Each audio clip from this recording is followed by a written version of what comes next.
এই সেই সন্ধিক্ষণ যখন বিয়ের কনে নিজের বাড়ি ছেড়ে আরেকটি নতুন বাড়িতে সংসার পাতবে বলে পাড়ি দিচ্ছে।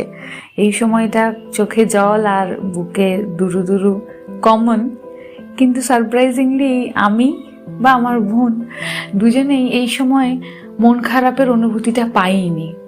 হয়তো এর কারণ যার সাথে পাড়ি দেওয়া হচ্ছে তার প্রতি অগাধ আত্মবিশ্বাস এবং তার বাড়ির পরিবারের প্রতিও একটা আত্মবিশ্বাস পেয়েছি বলেই। আমার বিয়েতে তাও টুকটাক এদিক ওদিক সবাই একটু কান্নাকাটি করেছিল, কিন্তু সত্যি কথা বললে আমার বোনের বিয়েতে কেউই কান্নাকাটি করেনি। আসলে এত আনন্দ, এত ভালোবাসা পেয়েছে ওই বাড়ির তরফ থেকে এবং এই বাড়ির তরফ থেকেও, যে কান্নার কথাটা কারো মাথাতেও আসেনি। শুধু কেঁদেছে আমার সেজ কাকু।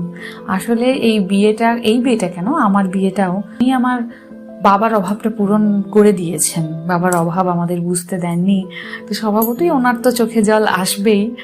তো যাই হোক, হাসিতে এই বিদায় বেলাটা হাসি মুখেই যে পার করতে পেরেছি, এটাও মনে হয় ভগবানের একটা আশীর্বাদ।